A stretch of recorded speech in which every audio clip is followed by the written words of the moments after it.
안녕하세요. 바이블 스토리입니다. 앞편에 이어서 이스라엘 조상 아브라함과 그의 후손들에 대하여 마무리하도록 하겠습니다.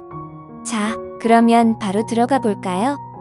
100세의 아브라함이 아들을 낳았고 하나님이 나로 웃게 하신다며 아들의 이름을 이삭이라고 했습니다.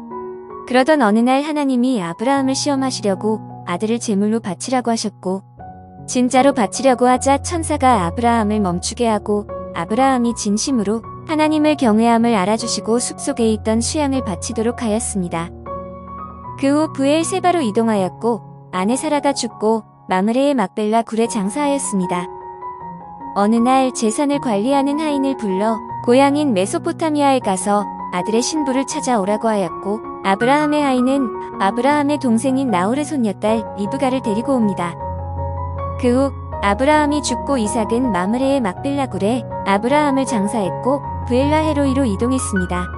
이삭은 두 아들을 낳은 후 점점 부자가 되자 주위의 족속들이 이삭의 부유함을 시기하여 쫓아내었고 이삭은 브엘세바로 이동하여 거주하였습니다. 이삭이 두 명의 아들을 얻고 큰 아들을 에서, 작은 아들을 야곱이라고 했습니다. 에서는 활달한 사람이라 사냥꾼이 되었고 야곱은 조용한 사람이라서 집에서 일했으며 야곱은 형 에서가 배고파서 쓰러질 때를 기다려 먹을 것을 가지고 와서 형의 자리를 흥정할 만큼 욕심이 많고 이익을 추구하는 인물이었습니다. 이삭은 큰아들 에서를, 리브가는 작은 아들 야곱을 좋아했었습니다. 시간이 지나 이삭이 눈이 어두워지고 나이가 많아 죽기 전에 큰아들 에서에게 축복을 해주려고 했고 에서에게 축복을 해줄 테니 사냥을 하여 자신이 좋아하는 요리를 바치라고 했습니다. 아내 리브가가 이 이야기를 듣고 야곱을 불러서 형 에서처럼 털이 많아 보이게 양털을 몸에 두르게 하고 축복을 대신 받도록 하게 해버렸습니다. 분노한 에서를 보고 야곱이 죽을 것 같아 리브가는 하란에 살고 있는 자신의 형제인 라반에게 야곱을 보내어 피신시킵니다. 하란으로 가는 도중 꿈에서 하늘까지 닿은 사닥다리에 하나님의 천사들이 왔다 갔다 하는 것을 보았고 하나님께서 항상 함께 하시고 도와주겠다는 약속을 받습니다.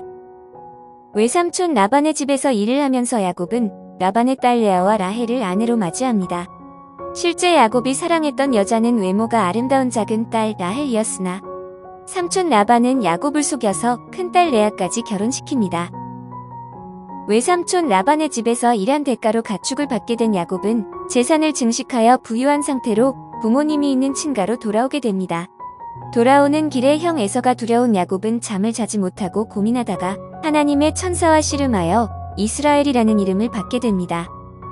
야곱은 아버지 이삭과 어머니 리브가가 죽고 나서도 조상의 땅인 가나안 지역에 살고 있었고 야곱에게는 12명의 아들이 있었으며 자신이 사랑하는 아내 라헬의 큰아들인 요셉을 가장 사랑하였습니다.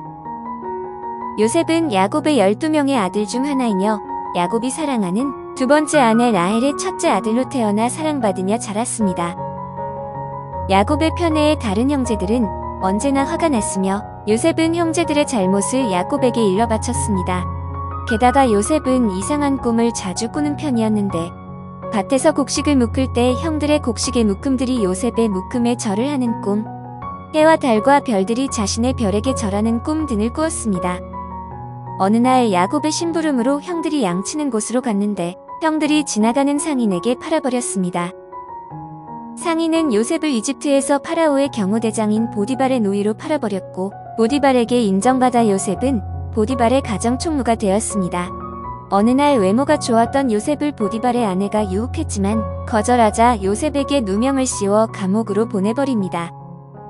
요셉은 감옥에서 죄를 지어서 봉역 중인 술 담당 관리와 빵 담당 관리를 만나게 되고 그들의 꿈을 해석해 주었고 꿈 해석대로 빵 담당 관리는 처형당하였으며 술 담당 관리는 사면 복권되었습니다.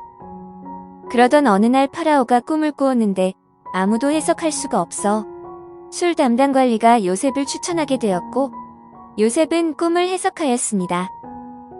요셉은 곧 7년 동안 큰 풍년이 들어서 곡식을 풍성하게 거둘 것이나 그 후 7년 동안 흉년이 들어 곡식이 없어서 모두들 힘들 것이라고 했고 풍년인 7년 동안 곡식을 창고에 저장해두고 흉년을 버티면 된다고 해결책을 제시했습니다. 꿈의 해석과 해결책에 만족한 파라오가 요셉을 이집트의 총리 대신으로 삼았습니다. 어느덧 흉년이 찾아오고 모두들 굶주림에 힘들어할 때 이집트만 식량이 있다는 소식이 야곱의 가족들에게도 들려오자 야곱의 아들들은 이집트로 가서 곡식을 구했습니다. 요셉은 자신의 형제들을 알아보고 처음에는 모른 척했으나 결국 나중에는 자신이 요셉임을 밝히고 형제들은 요셉을 괴롭히고 노예로 팔았던 것을 사과했고 야곱의 가족들은 이집트로 이주하여 정착하게 됩니다. 이번에는 남아있는 아브라함 이야기를 이어서 이스라엘 민족의 조상들의 이야기를 마무리했습니다. 다음에는 이스라엘 민족의 이집트 탈출기인 출애굽기의 이야기를 정리하겠습니다.